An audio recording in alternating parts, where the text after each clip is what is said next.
Hello guys, मैं are के गहलोत आप सभी का ऑनलाइन मैथ्स क्लासेज में स्वागत करता हूं। आज के वीडियो में अपन बात करेंगे परसेंटेज पार्ट 4 की। परसेंटेज पार्ट 4 परसेंटेज के पार्ट 3 हमने पहले अपलोड कर दिए गए हैं, जो आप प्लेलिस्ट में जाकर ज़रूर देखिएगा। उनका लिंक मैंने डिस्क्रिप्शन में दे रखा है। तो पार्ट 4 की बात करने से पहले मैं बता देता हूँ कि पार्ट 3 के जो क्वेश्चंस है, काफ़ी स्टूडेंट के जो कमेंट आए हैं कि पार्ट 3 के क्वेश्चन बताइए सर। तो पार्ट 3 के जो भी क्वेश्चंस हैं वो ये हैं, आप एक बार वीडियो को देख के नोट ज़रूर कर लेवें कि पार्ट 3 के जो पहला क्वेश्चन ये था हमारा, आप ज़रूर लिख लेना। और दूसरा क्वेश्चन ये था, ठीक है। और तीसरा क्वेश्चन ये था हमारा। चौथा क्वेश्चन ये रहा, आप देख लीजिए वीडियो को रोक के। और क्वेश्चन नंबर 5 और 6 ये है।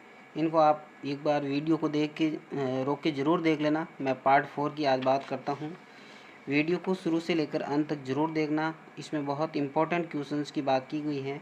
तो पहला क्वेश्चन है हमारा, चावल की कीमत में 20% की वृद्धि हो जाती है। चावल के कीमत में 20% की वृद्धि हो जाती है, जिससे एक व्यक्ति खपत में 6 किलोग्राम की कमी करता है तथा कुल खर्च में 5% की वृद्धि करता है, तो उसकी वास्तविक खपत बताओ। तो इनके कंसेप्ट के बारे में हमने पिछले वीडियो में बात की है, तो वहाँ से आप ज़रूर देखिएगा। तो इसको शुरू करने से पहले देखिए, आप 20% को आप सीधा लिख सकते हैं। 20% बराबर होता है 1/5। 20% बराबर होता है 1/5। तो इस प्रकार के क्वेश्चन का सॉल्यूशन हमने सीधा 3 लाइनें किया था। यहाँ पे आएगा सीधा मूल्य, ठीक है, और यहाँ पे आ जाएगा खपत, और यहाँ पे आ जाता है हमारा खर्च। सभी क्वेश्चंस में इसी प्रकार के आपको 3 लाइन खींचनी है, यहाँ पे ये लिखना है। तो अभी एक बोल रहा है 20% की वृद्धि हो जाती है कीमत में। तो 20% की वृद्धि हो जाती है, तो 5 से 6 कीमत में कितनी वृद्धि हो गई? 20% की। अब ये बोल रहा है कि जिससे एक व्यक्ति 6 किमी कम खरीदता है, खपत कम करता है मतलब कम खरीदता है, तथा कुल खर्च 5% वृद्धि करता है। तो 5% की वृद्धि करता है, तो 5% बराबर होता है 1/20। 5% बराबर कितना होता है? 1/20। अब खर्च में 5% की वृद्धि कर रहा है, तो 20 से 21 क्या हो गया? 20 से 21। और अपन जानते हैं खर्च बराबर होता है मूल्य इंटू खपत। खर्च बराबर होता है मूल्य इंटू खपत। तो खर्च से अपन यहाँ पे खपत का अनुपात निकाल लेंगे, तो इसमें 20 में 5 का भाग देंगे, तो यहाँ पे हो जाएगा हमारा 4। और यहाँ पे देंगे तो 21/7, सॉरी 21/6। तो 21/6 हो गया यहाँ पे। तो इससे क्या हो जाता है, हमारे पास खपत C1 अनुपात C2, ये खपत का अनुपात है। यहाँ पे इंग्लिश में इसको कंजप्शन बोलते हैं, तो इसको C लिखते हैं। तो C1 का अनुपात हमारे पास 4/21/6 है। तो 4/21/6 है, तो इसका गुणा हो जाएगा इधर, तो 24/21 हो जाता है। और यहाँ से 3 का भाग इसमें 8 बार जाएगा और 3 का भाग इसमें 7 बार जाएगा, तो 8/7 आ गया। ये अनुपात है हमारे खपत का। अब क्वेश्चन में बोल रहा है 6 किलोग्राम खपत कम करता है, तो यहाँ पे खपत कितनी कमी हो रही है? 1 की। तो क्वेश्चन में दे रहा है 6 किलोग्राम की, कहने का मतलब 1 का मान हमारे पास 6 प्राप्त हुआ है। तो यहाँ पे कितना हो जाएगा हमारे,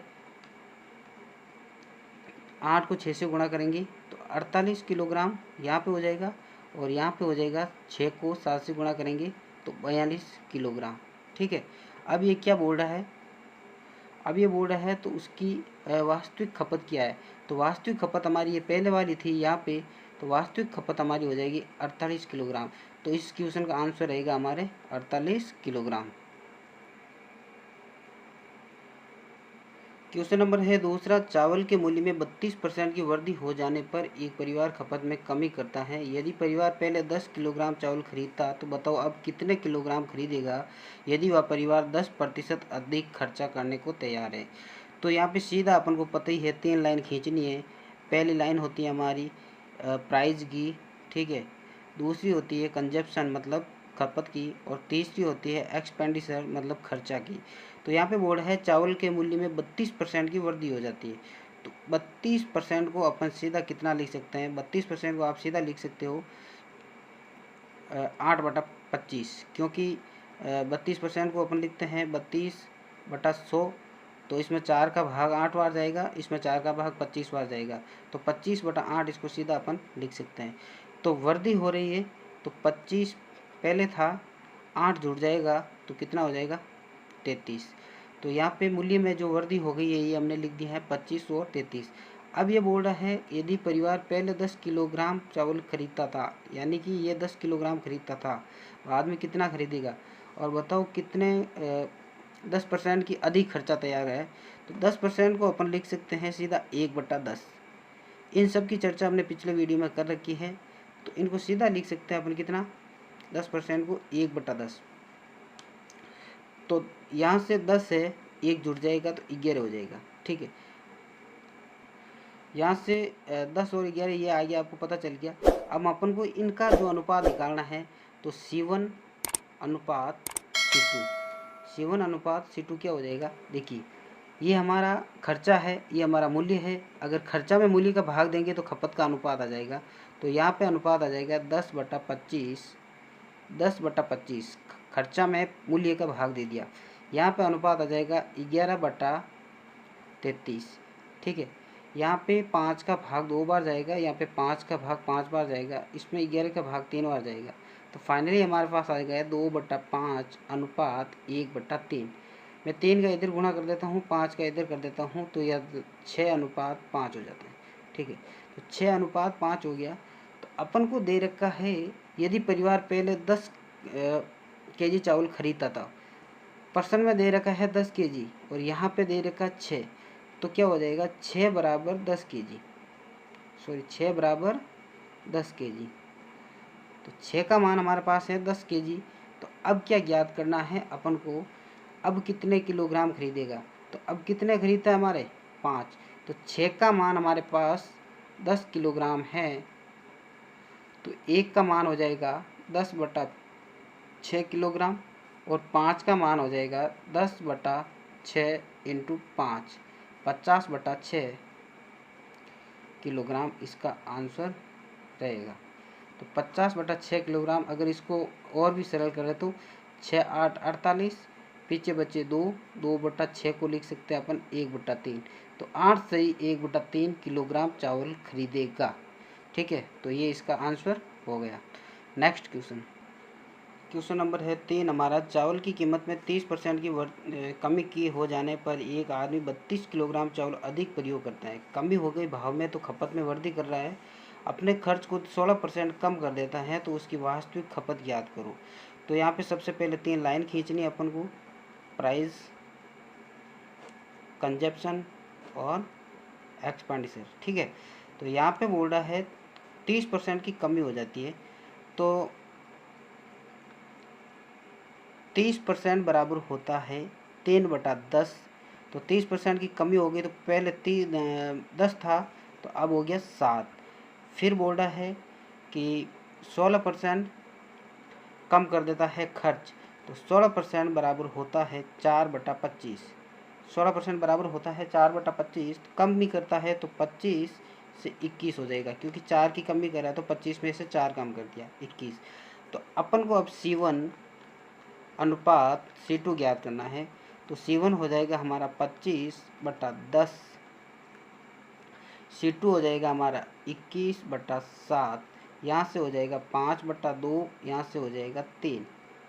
तो यहाँ से फाइनली हमारा आ जाएगा 2 का गुणा इधर हो जाएगा, तो 5/6, 5/6 हो गया। अब ये बोल रहा है क्वेश्चन, आदमी 32 केजी चावल अधिक प्रयोग करता है, यानी कि पहले जितना करता था उससे अब 32 किलोग्राम ज़्यादा खरीदता है। तो हमारे यहाँ पे वृद्धि कितने की हो रही, 1 की। तो क्वेश्चन में कितने की हो रही है, 32 किलोग्राम की। अब पूछा क्या है, तो उसकी वास्तविक खपत, तो वास्तविक खपत तो हमारे 5 थी और 1 का मान हमारे पास 32 किलोग्राम है, 1 बराबर है 32 किलोग्राम। तो 5 का मान क्या हो जाएगा, 32 × 5 बराबर हो जाएगा 5 × 2 = 10, अंसल गए 1, 15 × 1 = 16 किलोग्राम। तो यानी कि उसकी अब जो खपत है वो कितनी है, 160 किलोग्राम। ठीक है, क्वेश्चन नंबर 4 है हमारा, सेवा के भाव में 20% की वृद्धि हो जाने के कारण एक व्यक्ति 600 रुपये में 5 किलोग्राम सेव कम खरीद पाता है। तो सेवा में बढ़े हुए मूल्य का और पहले के मूल्य में क्या अंतर है। तो वृद्धि हो गई भाव में, तो 5 किलोग्राम कम खपत कर पाता है। ठीक है, मूल्य सेम रखा है, खर्चा परिवर्तित रखा है, तो इसमें क्या हो जाएगा, 20% वृद्धि हो रही है। 20% बराबर होता है 1/5। तो यहाँ पे प्राइस है 5 से 6 हो जाएगी। ठीक है, क्योंकि 1 की वृद्धि हो रही है तो 5 से 6 हो जाएगी। अब यहाँ पे आ जाएगी हमारी खपत, कंजप्शन, फिर यहाँ पे आ जाएगा हमारा एक्सपेंडिचर। 3 लाइन खींचनी है आपको। अब यहाँ पे खर्चा है जो 600 रुपये पहले है और 600 रुपये बाद में। तो खर्चा हमारा नो चेंज है।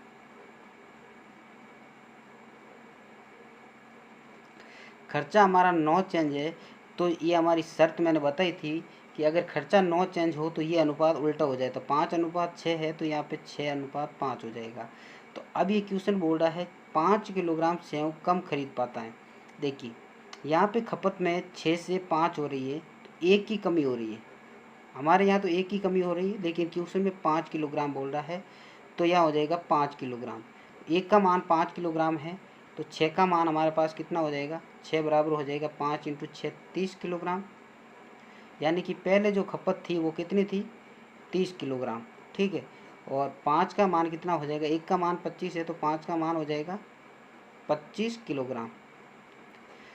कहने का मतलब पहले 30 किलोग्राम खरीदता था, अब 25 किलोग्राम खरीदता। कहने का मतलब 5 किलोग्राम सेव कम खरीदता है।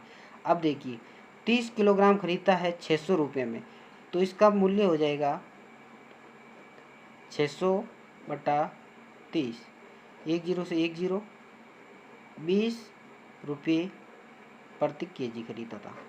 पहले कितने में खरीदता था, 20 रुपये प्रति केजी। अब यहाँ पे मूल्य है 600 रुपया और भाव है खपत है 25 की, तो कितना हो जाएगा, 25 दूना 50, पीछे बच्चे 10, 25 चौकों 100, तो 24 रुपये प्रति केजी।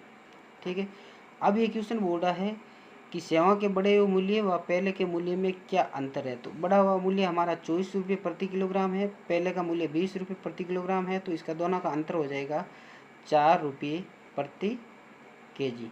तो ये इसका आंसर हो जाएगा।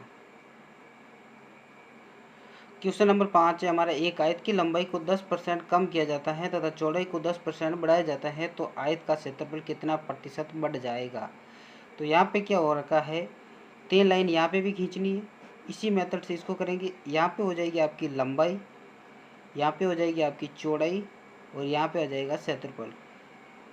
ठीक है, तो लंबाई है जो 10% कम की जाती है, तो 10% बराबर होता है 1/10। तो 10% कम की जाती है, तो पहले 10 थी अब 9 हो गई। और चौड़ाई को 10% बढ़ाया जाता है, तो पहले अब 10 थी और अब 11 हो गई। तो यहाँ से 10% बढ़ गया। तो यहाँ से क्षेत्रफल आ जाएगा हमारा 100, क्योंकि आयत का जो क्षेत्रफल होता है वो लंबाई इंटू चौड़ाई होता है, तो 10 × 10 बराबर हो गया 100। और यहाँ पे हो जाएगा 99, 9 × 11 99। तो क्षेत्रफल कमी कितने की आई, 1 की। किस पे आई, 100 पे।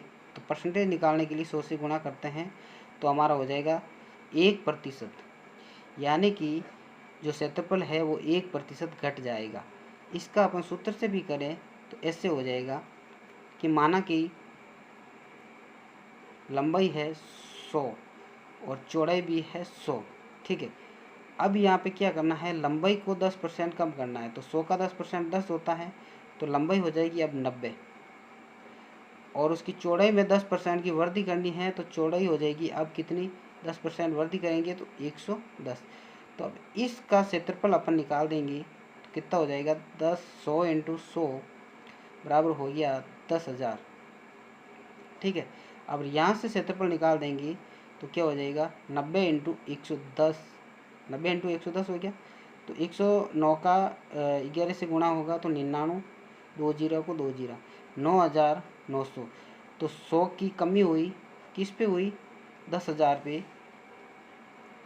100 की कमी हुई 10,000 पे। परसेंटेज निकालने के लिए 100 से गुणा करेंगे, 2 0 से 2 0, 2 0 से 2 0, तो बराबर हो गया हमारा 1% की कमी। ठीक है, तो इस प्रकार के क्वेश्चन को अपन इस मेथड से भी कर सकते हैं, किन्हीं भी दो राशि का गुणनफल अगर बराबर प्राप्त होता है तो उनको इस विधि से कर सकते हैं। तो दोस्तों, अगर हमारा वीडियो अच्छा लगा है तो लाइक करें, कमेंट करके ज़रूर बताइए और चैनल को सब्सक्राइब जरूर करें, ताकि आपको ऐसे ही वीडियो मिलते रहेंगे। और मैथमेटिक्स को हम स्टेप बाय स्टेप हर एक चैप्टर को कंप्लीट करते जाएंगे। मिलते हैं फिर अगले वीडियो में, तब तक के लिए धन्यवाद।